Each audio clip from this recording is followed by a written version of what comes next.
10 CR achieve ചെയ്തിട്ടുള്ള company ഒരു system കയ്യിലുണ്ട് എങ്കിൽ നമ്മൾ പണ്ട് ആമയും മുയലും കഥ പറയുന്നത് പോലെ തന്നെ ലോങ് റണ്ണിൽ അതിൻ്റെ ഗ്രോത്ത് എന്ന് പറയുന്നത്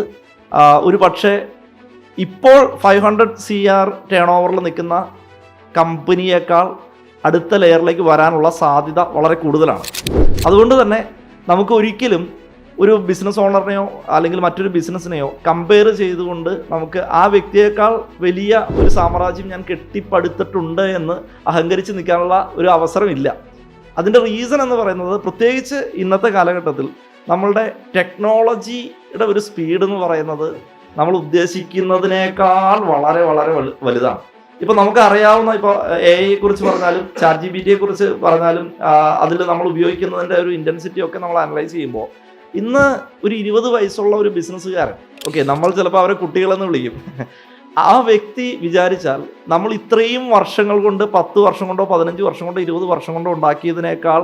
വലിയ ഒരു growth within 1 year or 2 year ആ വ്യക്തിക്ക് ഉണ്ടാക്കിയെടുക്കാൻ പറ്റുന്ന സാധ്യതകളുണ്ട്. അപ്പോൾ നമുക്ക് ടോട്ടലി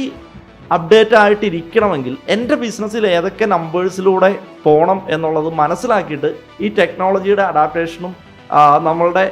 റിസോഴ്സസ് ഏതൊക്കെ സ്ഥലത്ത് ഉപയോഗിക്കണം എന്നുള്ളതിൻ്റെ ക്ലാരിറ്റിയും ഏറ്റവും ബെസ്റ്റായിട്ട് എടുക്കാൻ പറ്റുന്ന ഒരു ഹൈലി ഇൻ്റലക്ച്വൽ ബിസിനസ് ഓണറായിട്ട് മാറുക എന്നുള്ളതാണ് ഇന്നത്തെ ഡിസ്കഷൻ്റെ അജണ്ട.